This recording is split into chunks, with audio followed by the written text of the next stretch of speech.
So you finished your interview, right? And the interviewer asks you, "Do you have any questions for us?" And you're looking. I mean, so this is the point where a lot of persons get stuck during interviews. The hiring manager is asking you, "What questions do you have for us?" And you don't have any questions, right? So if you're struggling about that, this video is for you. So you might just want to stick around to the end so that I'll be sharing 25 different questions that you can ask your recruiting manager about the company you want to work for. So if you're new here, my name is Dr. Ron. If you're a returning viewer or subscriber or listener, I guess you already know me and I talk about everything healthcare on this channel. And today I'll be discussing about 25 questions that you can ask a recruiting manager about the company you're going to work for. So that being said, let's dive into the conversation. Now, I mean, a lot of people get stuck during interviews at the point where they ask them, "Do you have any questions for us?" And everybody's looking. So if it doesn't make sense if you don't have any reasonable question to ask your interviewer or recruiting manager, because that sort of, I think it gives it like a negative vibe as to, I mean, this guy hasn't done his or her homework before coming for this interview and all of that. So you should always be prepared with like one, two, three questions that you want to ask the recruiting manager or interviewer after they are done asking you the question. But before I get into the questions, right, first of all, I keep saying this: you need to research the company you're going to work for. Either it's a company or it's a hospital or is a trust. For those in the UK, you need to research them. What's the history? What are their services? What do they do? What's the company culture like? What's their strategy? I mean, read some of their reports, AGM, and all of that to get a good grasp of what the organization is all about. So that way you're more informed as to the kind of questions you want to find out or you want to ask from them, or the information you want to elicit from them. So always do your homework or your background check before you land in the interview. So that being said, so the first question is, I mean, this is in no particular order, and you can still do more research about different questions you can add, but these are some of the ones that I've really come up with and talk about. So the first one is, what is the company culture like and how does it contribute to the success of the organization? I mean, you're getting into a company, you're coming from somewhere different, so you need to understand what the company culture like. It's like, is it something that you would fit into or you don't fit into? Because for me, an interview is just an opportunity for an interviewer to find out if you're a great fit and for you to find out if the company is a great fit for you. So it's a two-way thing. It's never a one-way process. So you want to find out what the company culture looks like and how it affects the success of the organization. Then the second question, which is like one of my favorites, what are the opportunities for growth and development available for employees in the company? So you getting into a new company, you want to know what your growth trajectory is going to look like. I mean, what are the options available? Am I going to get promoted? What's the timeline? What will be required for me? Are there support systems for you to, get relevant certifications or qualifications as you go on the job and all of that? So you want to know that, because if you're a growth-minded person who is interested in, not remaining stagnant for a long time, it's important you ask this question. Then can you tell me about the team I'll be working with or the people I'll be working with? This is important, because when you talk about teamwork, you want to know who you're working with, how do they work, who is going to be your line manager, what is their mode of working, is it remote, is it hybrid, is everybody going to be in the office and all of that. So you want to know who and who you want to be working with, or yeah. Then how does the company support diversity, equity, and inclusion in the workplace? So this is a key question, especially for those of you guys who want to leave the country, probably work in places like UK or the Canada or America and all of that. So you're asking questions around diversity, equity, and inclusion in the workplace, right? Then the next one is, what qualities are you looking for in a candidate in this position? You know, so they will usually tell you the kind of person they are looking for and all of that. So so it also gives you an insight. If you become successful, as to the kind of person they are looking for. So that helps you inform, you know, your behavior, or allows you fit better into the system, because you now understand the kind of person they are looking for. Then what's another question is, what challenges can I expect to face in this role, and how will the company support me in overcoming them? This is very important.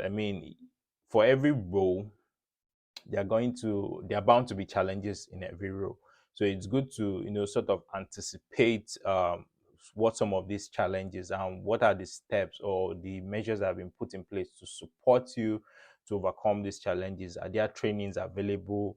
Is somebody going to train you for the first 2 weeks or 1 month that you're on the job, to make sure you learn quicker and easily?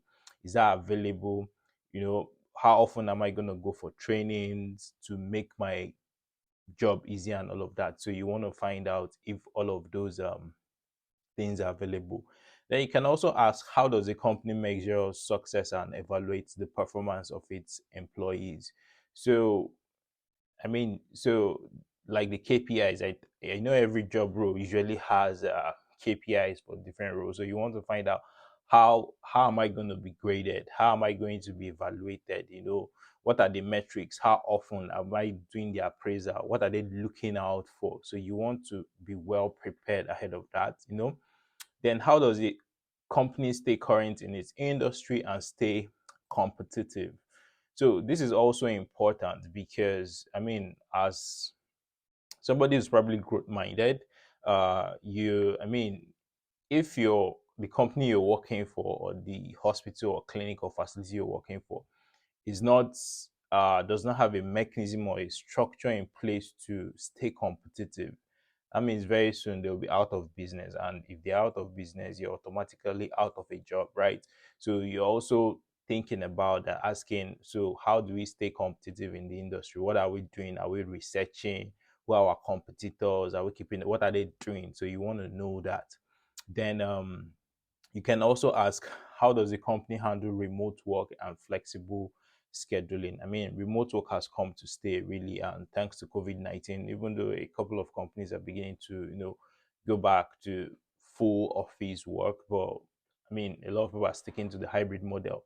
So you want to find out, how does it work? So if you're allowed to work remotely, what are the structures being put in place? Are you going to get a desktop? Are you going to get a monitor?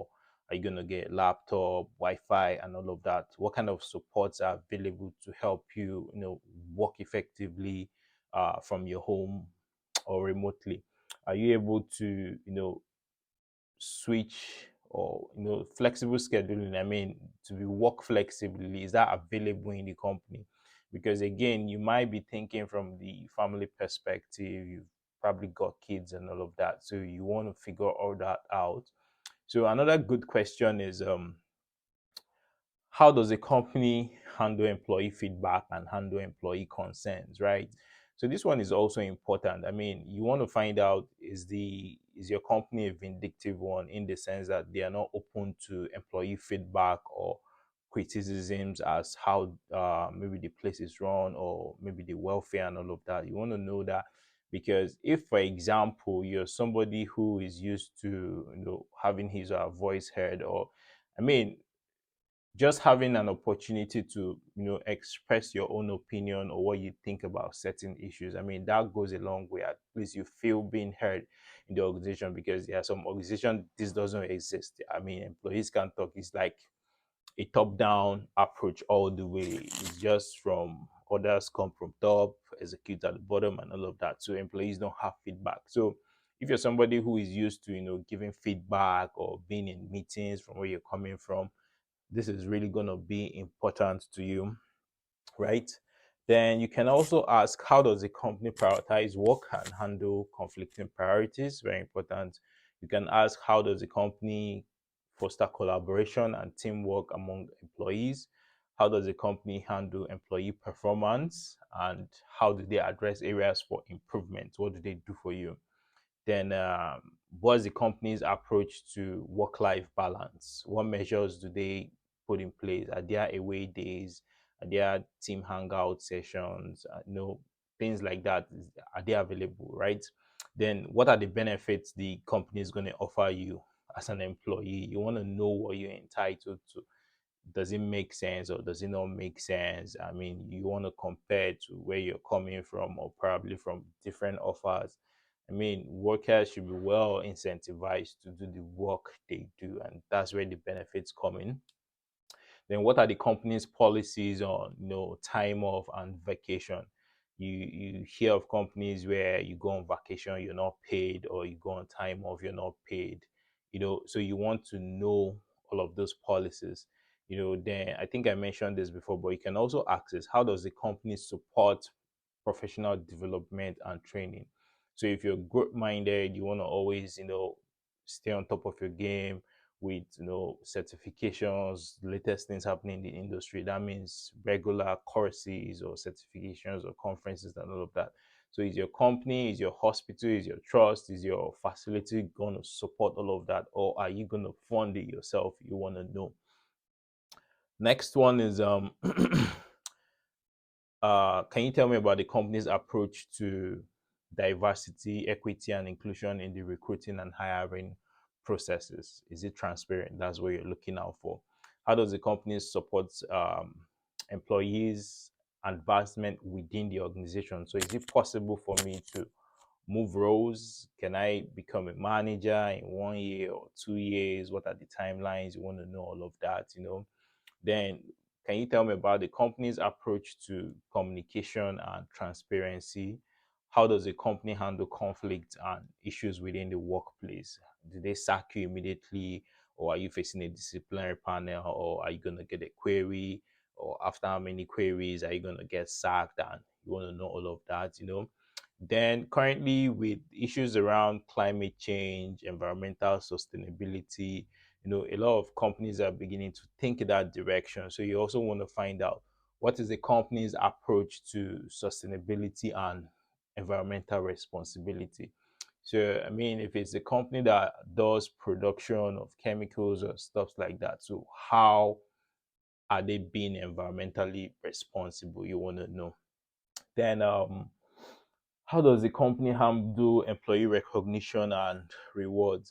I mean, employee rewards and recognition, I think for me is a very critical part of incentivizing your workforce. I mean, you should be able to recognize those who are working hard, those who are working extra hard, those who are going beyond the normal, putting the extra hours, going the extra mile really. So they should be recognized, they should be awarded or rewarded, or just recognition really. So that goes a long way. So is this something your company does or they don't do? Everybody just works as normal. So yeah, so these are some of the questions you can ask a recruiting manager during your interview. I mean, you're not going to ask all these questions, but I mean, like two or three is fine. And yeah, so that tells them you actually came prepared and you're a serious person. So you should always have these questions at the back of your mind. Or, I mean, there is no harm even writing it on a piece of paper to say, okay, you jotted a couple of questions to ask them. I remember during one of my interviews, after reading through, I went to the company website. I saw their strategy goals, their 5 year plans, and all of that. So I think some areas piqued my interest. So I jotted those down, and those were my questions for them during the interview. I was like, I was going through your strategy document, and I saw so and so. How do you guys plan to do this? Because it wasn't, explicitly stated in the document how you were going to achieve this. Because I saw it was sort of conflicting with something else down the document, and they were really excited to shed more light on how they were going to do that, and it was an interesting conversation. So yeah, so and it might give you an edge really if you ask intelligent questions. I don't know, that's just what I think, right? So that's that for the questions you can ask any recruiting manager. And I don't, it's across industries really. It's not just for healthcare. I think you can apply it in other industries and get the answers you want and you move on. So yeah, that's that.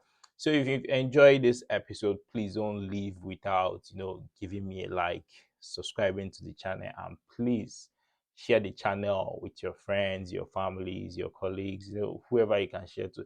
If I share your WhatsApp status, your TikTok, and all of that, I mean, so that other persons can enjoy um the information I share on this channel. And until I come your way next episode, I still remain your host, Dr. Ron. Bye for now.